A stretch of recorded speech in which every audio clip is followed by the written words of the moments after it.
when a murder is discovered. It was a female who had her head and her hands removed. And she had been found in what can be described as like a duffel bag. And she had her wrist and her ankles bound. It doesn't just destroy one life. I don't think he's capable of loving people, because how do you kill your own children? That was the last thing those children saw, was their dad killing them. How do you do that? It tears communities apart. When her body was located, she was nude, she was deceased, she had some ligature marks on her neck. It's up to the police to not only solve the mystery. It was also obvious that a cord from a dressing gown had been used as a ligature, so that had been tied around his neck at some point. And track down the killer, but bring them to justice. The murder weapon was likely to have been something like a machete, a meat cleaver, or even a spade.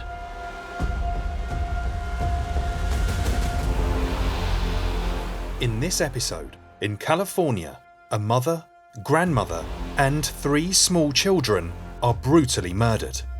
The hardest part were the babies, just being in there and seeing the destruction that was caused to them and just wondering why did it have to happen to them. Meet the murder detectives. There were 4, maybe 5 insects that we found on that radiator that could only have gotten onto the car in the southwestern states. And so by placing the car in California, we placed him in California. Who reveal how they caught the killer. I truly thought, okay, this cannot happen. This is an entire family. You're talking grandmother, mother, kids, 3 generations.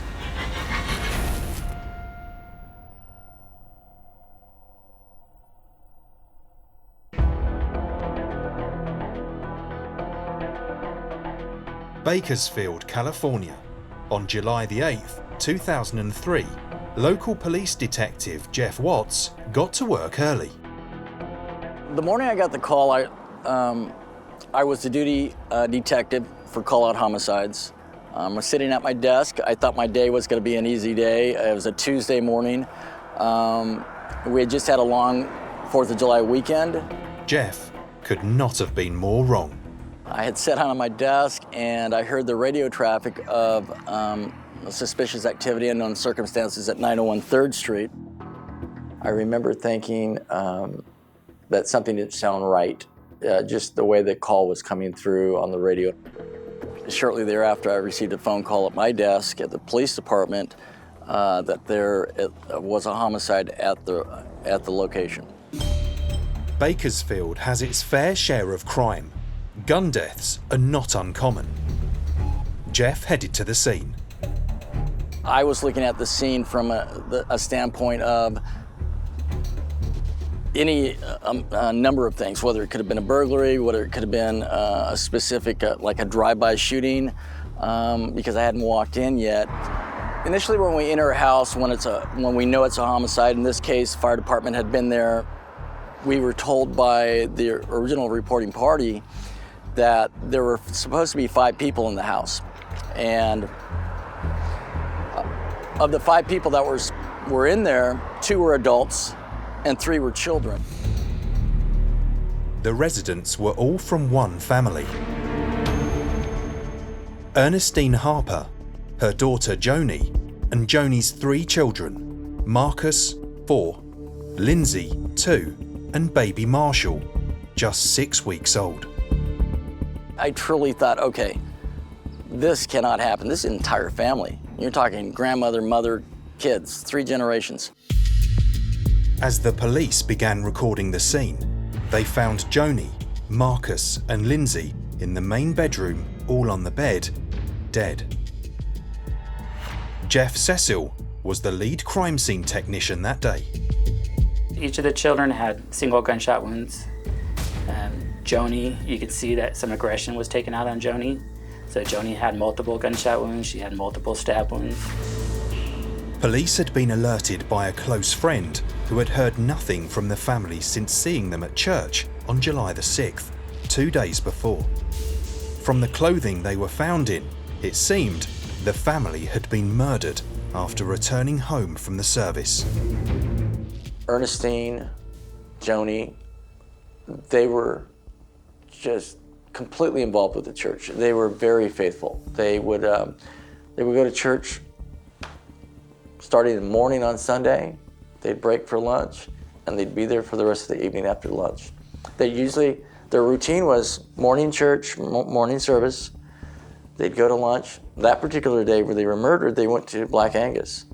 And then the routine was to go home, rest, take a nap. In the hallway outside her bedroom, Ernestine had been shot twice.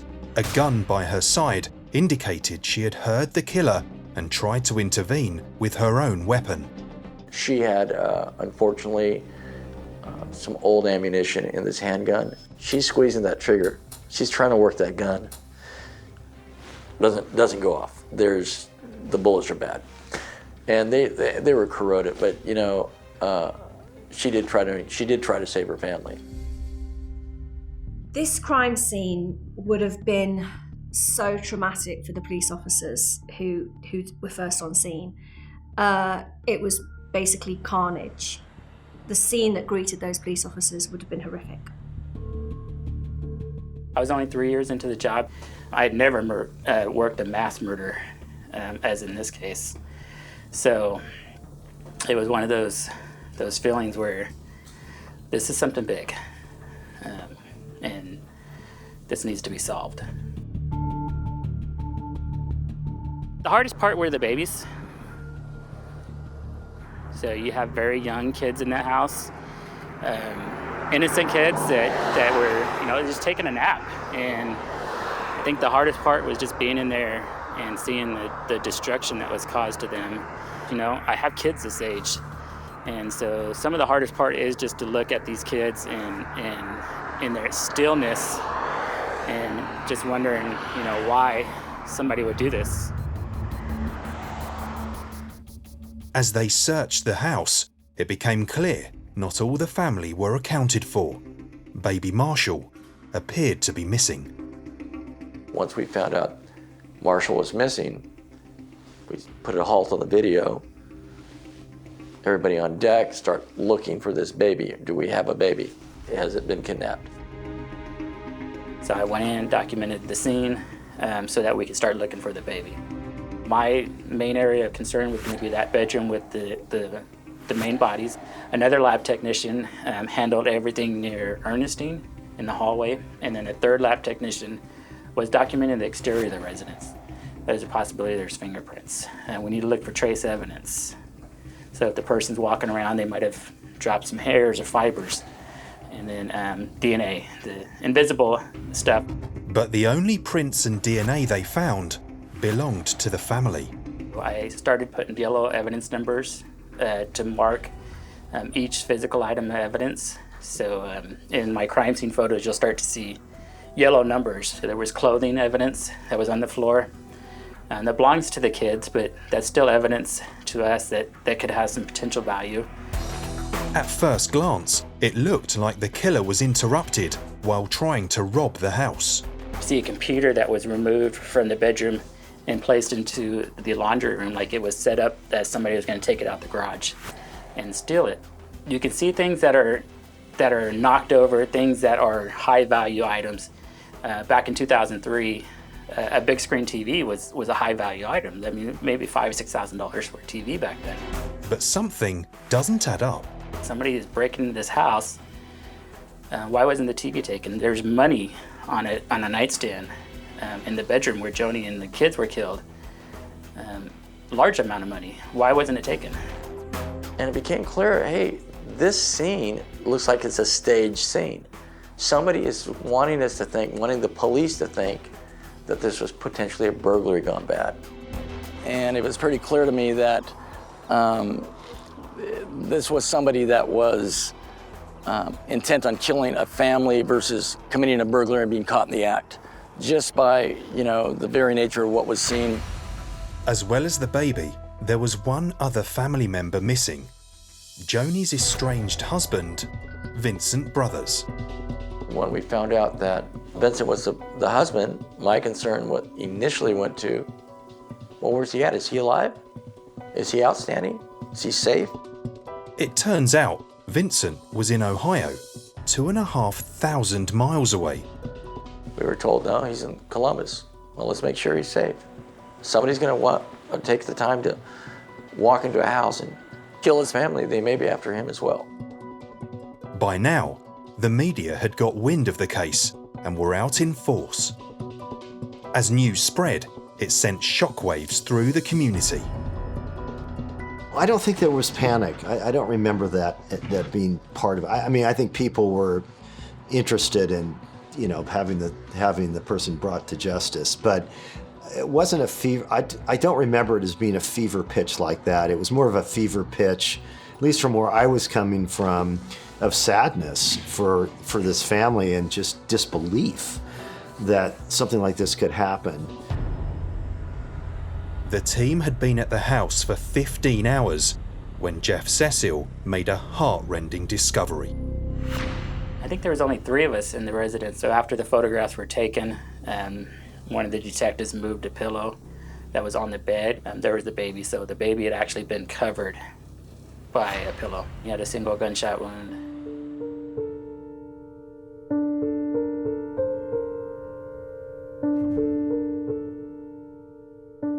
It was an immediate call to action for me. I mean, I truly thought, okay, this cannot happen.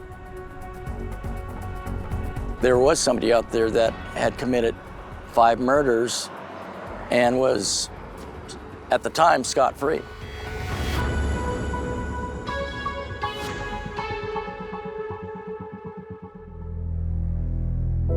In Bakersfield, California, a brutal murder of a family with young children had left local police stunned. It's just something that stays with you. I think it takes a very unique person to be able to internalize what you see and keep it in there and not let it boil over and wreck your whole life. It's a tough job. It's definitely something that is tough on you. And your feelings are, we got to catch the person who did this, and we need to make sure that they pay the price. Concerned that the killer may have been targeting the entire family, lead detective Jeff Watts needed to contact estranged husband and father Vincent Brothers fast. There was a period of time during that first day, July 8th of 2003, that I wasn't sure if Vincent was a victim himself. And so we had put out a broadcast, a national broadcast, trying to attempt to locate him, check his welfare, and if he was going to be okay, let him know what happened. And at some point, he turned himself into Elizabeth City, North Carolina Police Department. And this was on the same day, July 8th, 2003. And my partner, Don Kruger, and I, we flew out that night from LAX on the last flight coming out. And we landed in Elizabeth City.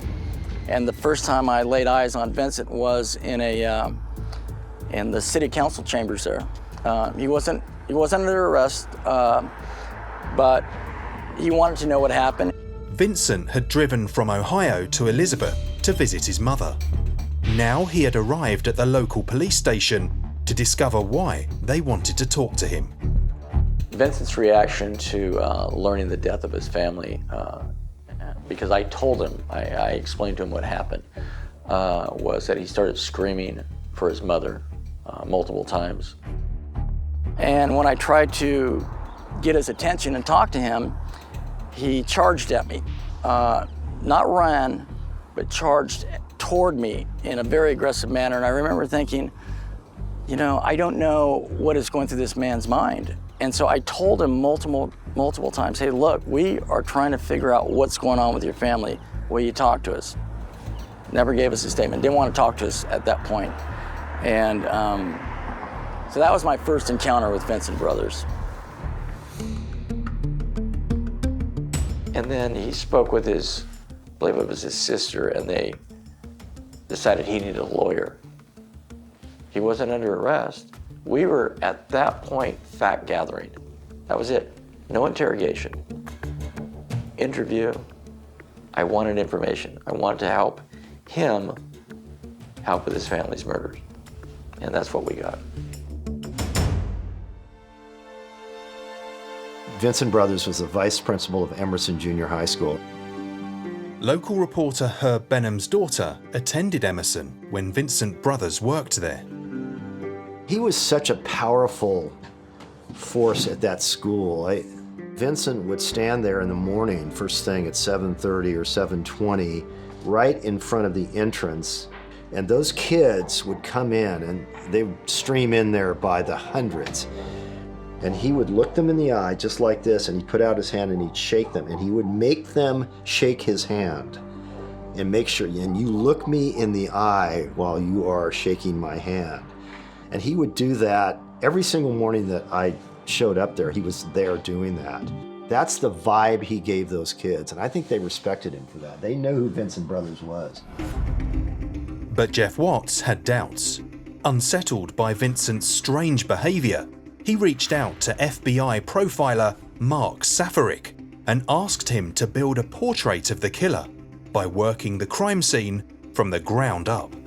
What I was being asked to do was to look at this crime scene, to look at the dynamics of the interaction between the offender and these 5 victim members of the Harper family. I'm looking at the level of planning and organization, of access to the victims or access to this residence, and then also how did this individual get out? So ingress and egress from the location.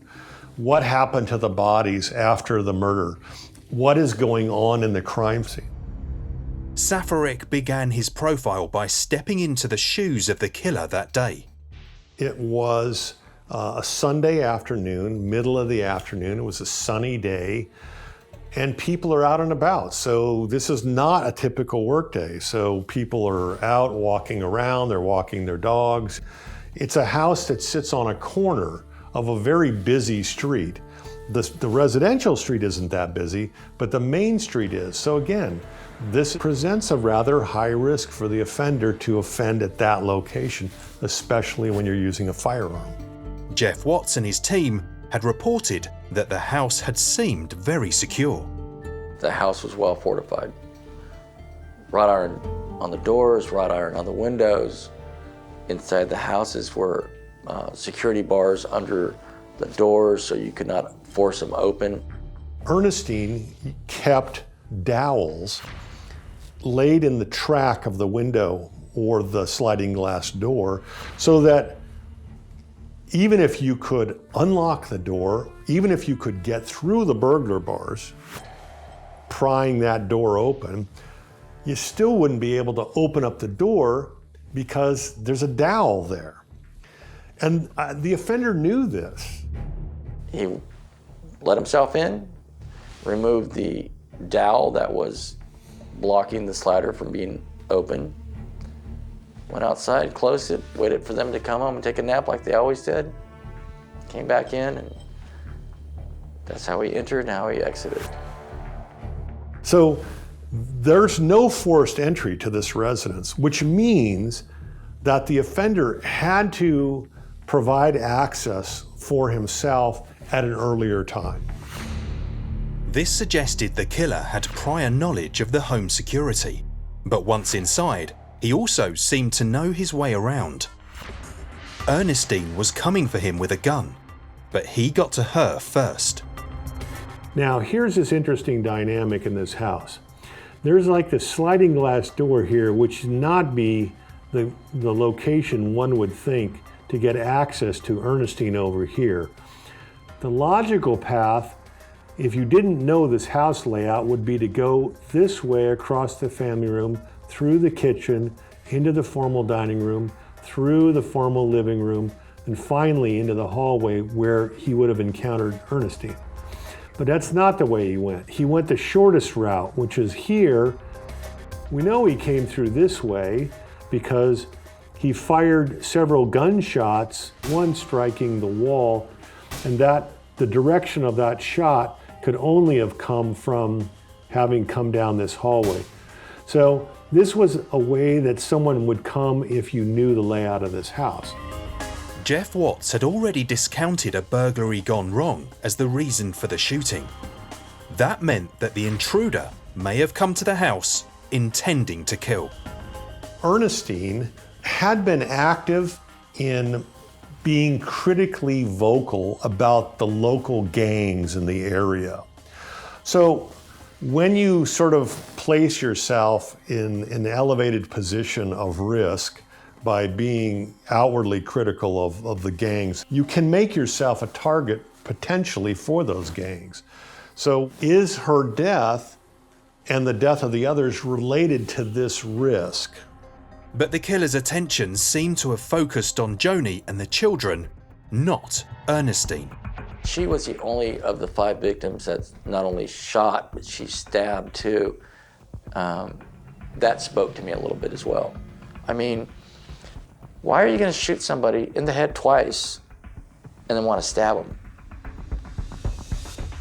In most homicides, as in most crimes, once the offender is done with the homicide, what we typically see is they leave.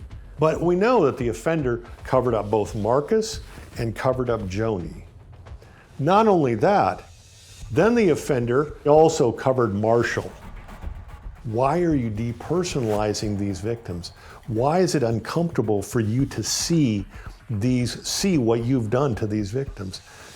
Because you have a relationship with not only Joni, but with the children. So now who fits into that category? When the police entered the crime scene to see the wife, a mother-in-law and 3 children killed, straight away that is indicative of a family annihilation case. So they would have been looking straight away for the father.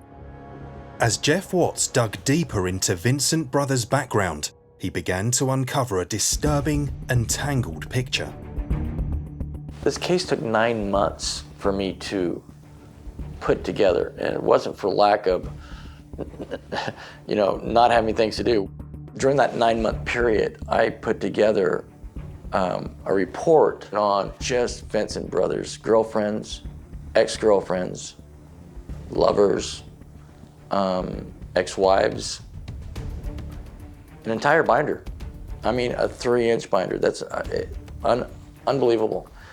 And we had to go through all of those women, made contact with all of them. The women who'd been involved with Brothers told shocking stories of infidelity, abuse, and violence.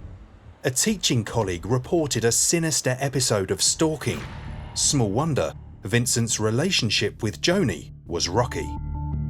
Initially, they got married in January of 2000, and then they filed for divorce like a month later.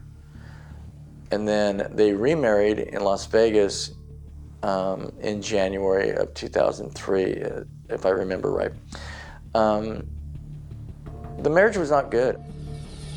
In this case, when we look at Vincent Brothers, we need to look at obviously his relationship with his wife, but also really significantly his relationship with previous partners. And what we see is a misogynistic, violent, domestic abuse perpetrator and a stalker. And what we know about stalkers is that stalkers who commit violence and harassment against their partners and other people are very dangerous. And they will go on and perpetuate more and more violence and potentially homicide. Vincent Brothers was now the cops' prime suspect, but Brothers had an alibi. On the day of the murders, he was 2,500 miles away. Jeff Watts had to somehow solve an impossible conundrum. I kept on trying to figure out how he was able to be in 2 places at once.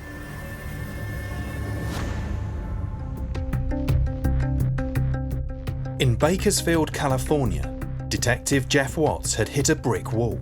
After months of painstaking investigation, he now suspected Vincent Brothers had killed his wife Joni Harper, her mother Ernestine, and their 3 children. We wanted to make sure that there was no potential other suspect. We wanted to make sure every suspect that could have been out there was eliminated, which left Vincent. All the evidence always pointed toward Vincent. Following his police interview, Vincent Brothers returned to Bakersfield. Jeff Watts kept a close eye on him. He was under constant surveillance. We weren't just going to let somebody like this run around town. Vincent knew the cops were on his tail and seemed to enjoy it. He would like to, I don't want to say taunt, but let the officers know that he knew they were there. You know, he'd ride by them on a bicycle and wave or say, "Good morning, officers," that type of deal. We had wiretapped his phone, or cell phone. He thought he was being pretty slick, and he'd walk from his apartment to the payphone down the block by a gas station and make calls on that. Problem was we had wiretapped that phone too. So there were times, one time, if I remember right, he was talking to his mother, but he was disguising his voice. And she said, "Vincent, is that you?" And his response was, "Mom!" And I remember thinking, oh my God, this guy, he is something else. I mean, we all know it's you. What we often see with these type of perpetrators is when they can get away with using their superficial charm and they think they have somebody believing it, they will go with that. This is a man who's got away with things consistently all his life. So I absolutely believe that he was so egotistical to believe that he could get away with this. The family funeral was held on July the 16th, 2003, and the community turned out in force to pay its respects. Vincent was every inch the grieving husband and father. The funeral was at our convention center. I don't know how many people attended it, but there was thousands of people that attended the funerals. You're grateful that in this tragic time that the community banded together, and at the funeral there was, there's people that never knew these people, but they showed up and they paid their respects to them.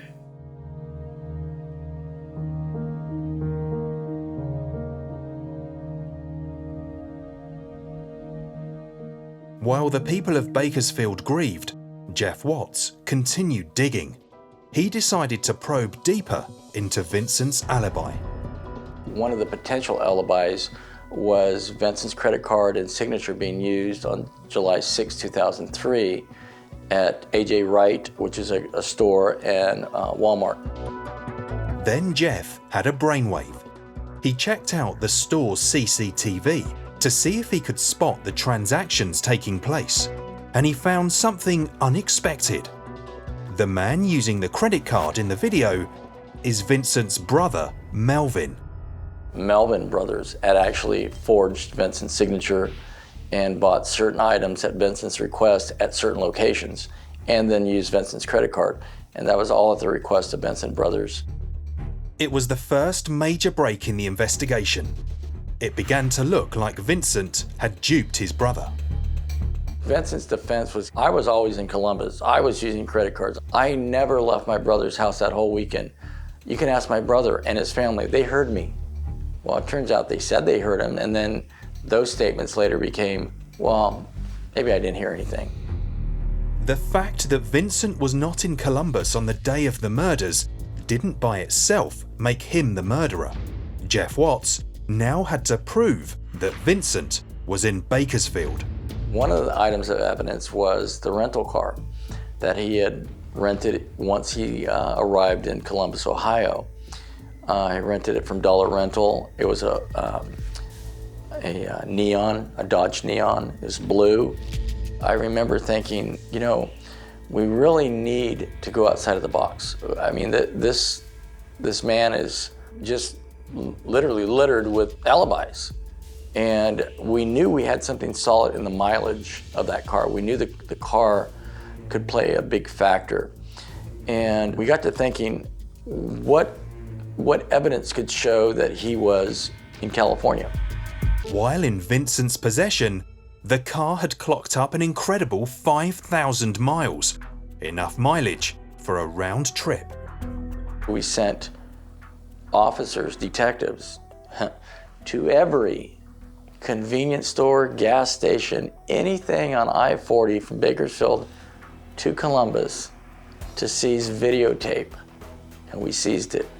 And then we assigned detectives to watch hundreds of hours of videotapes to see if he walked into any store or parked his car to gas it anywhere. So that proved negative.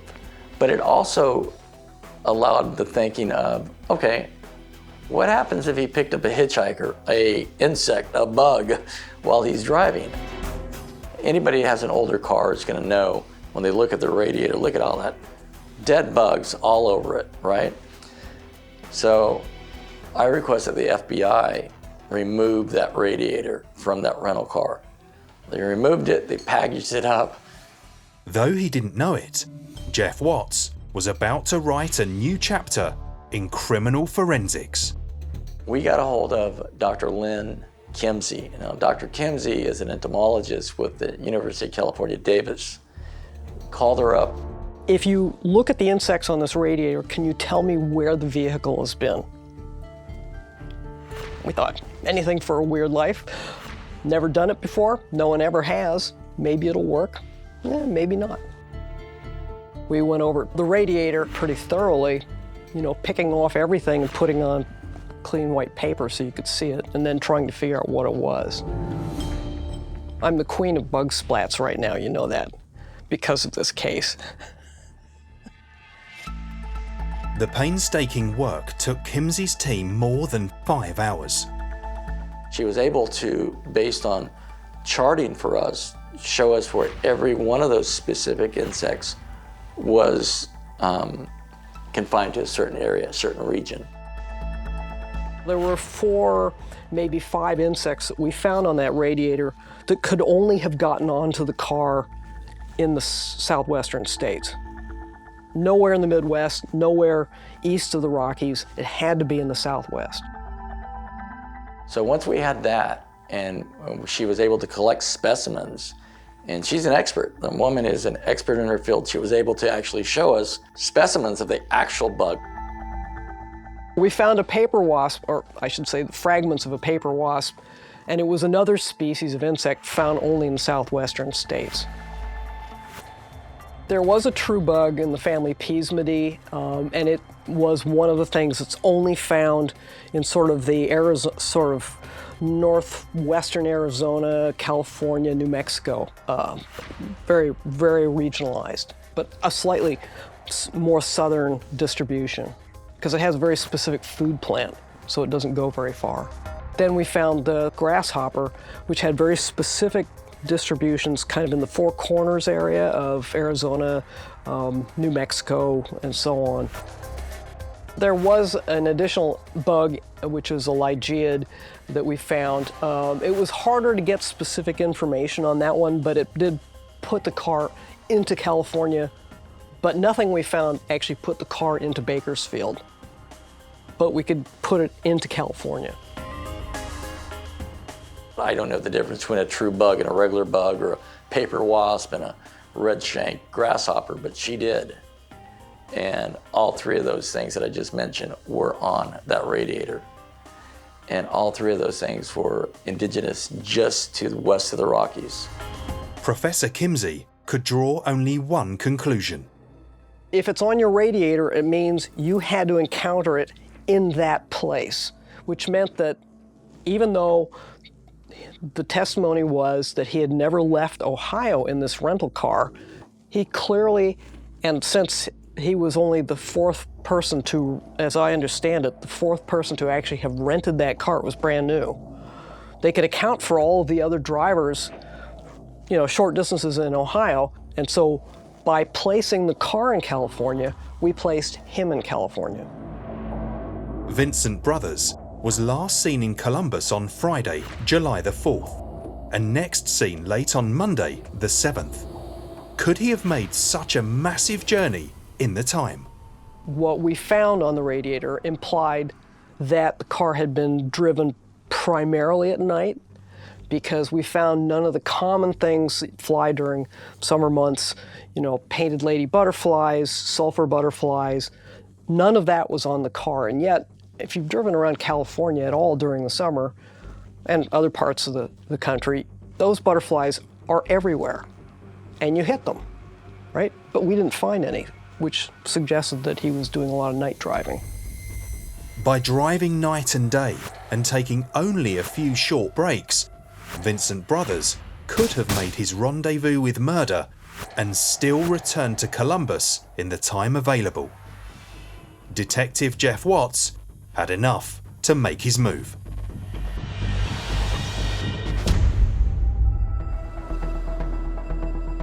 The net was closing in on family mass murder suspect Vincent Brothers. Detective Jeff Watts had astonishing evidence based on insects found in the radiator of Brothers' rental car, showing that he had secretly made a round trip of 5,000 miles to kill his family. We thought, okay, we got the mileage. We might not have him on video, but we got bugs on board, and insects, and something that he could have never got in Columbus. And we knew the previous 3 drivers never left Columbus. So that was a good hit for us, a good home run. I've never heard of anybody ever even coming up with that idea of looking for bugs. The evidence was strong, but it didn't prove that Brothers was present at the house at the time of the murders. Jeff Watts needed something to clinch the case. His CSI partner, Jeff Cecil, had some news from the crime scene. We found a glove tip that was just the tip of a finger, and that was found underneath a purse where all the contents were dumped out. So that was a unique thing to find, and it did ultimately have DNA on it. When the DNA comes back, Vincent Brothers could not be excluded from being his DNA. Vincent had of course lived in the house. His DNA was everywhere. It could have been he was wearing them to paint a part of the residence. He was wearing them to do some work so he didn't get his hands dirty. In this case, the importance of the glove tip was its location under a purse that had belonged to the victim that had been intentionally dumped out. That was pretty significant. And it suggests that he was there, not only at the house at some given time, but it suggests that he was there during the murders. After 9 months, it was time to charge Vincent Brothers with 5 counts of first-degree murder. But first, they had to find him. My partner and I were actually going to meet him at an airport at Los Angeles International Airport. He was scheduled to actually fly in from being out of state. And so we're waiting at the jet bridge of this airplane that's disembarking. There's no Vincent. So at the last minute, just like he always had been, he changed his airline flight. And it's just, I mean, that was quintessential Vincent Brothers, just constantly turning left when you think he's right. We drove back from Los Angeles to Bakersfield, and we found him. It was early in the morning. It was just after dawn, and he was walking to the community mailboxes, you know, the set of 9, 12 mailboxes that they use in residential areas. So he was now living in a gated community, in a brand new house that he had built, no worries in the world. And we drove up and we put the handcuffs on him. And I'll tell you what, that was the best feeling in the world. The people who knew him were stunned. And the rest, well, even the people who didn't know him were, it's, you know, you're a vice principal at a school, you're a high flyer, who does something like that? So there was a little bit of disbelief, certainly. After his arrest, Brothers continued to maintain his innocence. The possible motive for the murders remained a mystery. I think Joni had really had it with Vincent and his, you know, seeing other women, and she just decided it was time for her to go on her own and was intending to divorce Vincent. But the problem for Vincent was he had 3 young children, And that would have meant it would have meant alimony. It would have meant then financial responsibility and support of these children really for the next 18 to 20 years. And Vincent just simply did not want to do that. He devised this elaborate plan to basically put himself out of state at the time they were murdered. So he flew to Ohio, then he rented a car in Ohio and drove straight back to Bakersfield, where he enacts his plan. I remember sitting there thinking, this has been a long 4 years, because it had been 4 years from the murders to the trial in 2007. When the case finally came to court, Jeff Watts had a ringside seat. Brothers' demeanor at the trial was different. When the jury was present, impaneled, sitting there across from him, he's very stoic. He would barely make any movements. He would just sit there with just a frozen look on his face. When the jury wasn't there, he became quite animated. As far as I was concerned, he liked to taunt the prosecutor. It was clear Vincent thought he was the smartest person in the room, anytime the jury was not there. But come the verdict, it was a different story. The jury went out and deliberated for 3 days, and they came back in, and you could literally see his heart pounding through his shirt. And he was kind of leaned back waiting for the verdict, and the clerk read the verdict. And the first count was read, and it was, guilty, murder in the first degree. He knew he finally was done. Vincent Brothers was found guilty on all 5 counts. He was sentenced to death.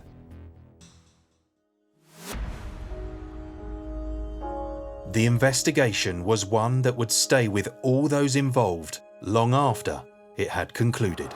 So just being out here, it's a surreal feeling. In a 20-year career, I've seen plenty of other homicides, but I do remember this one. It really stands out in my mind. I don't think it'll be anything I will ever forget.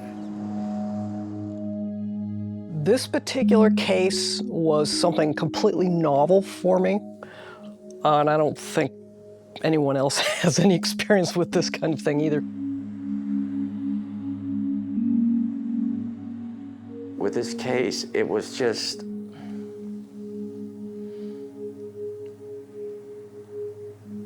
I don't know, it was just a very unique case for me to work. It was very personal in a lot of the just photographs I saw. One particular photograph, I had told the district attorney, I do not want to see that photograph in court. Please do not show it to me unless there is some huge need to show this photograph in court. I didn't want to see it. It reminded me of my own son. It's one of the kind of the tragedies, public tragedies of my adult life, to watch somebody who was such a positive influence just, do this awful thing. Because I really believed in him. I just believed in it. I was one of many who I would have never thought it possible. I think Vincent Brothers is probably a psychopath and deserves to be on death row.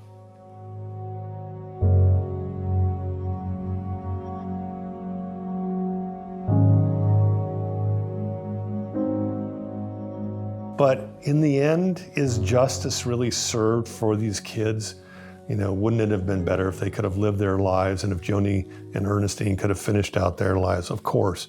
And that's, I think, for me, is always the sadness in these cases that, we get to a legal justice and Vincent Brothers will be incarcerated for the rest of his life.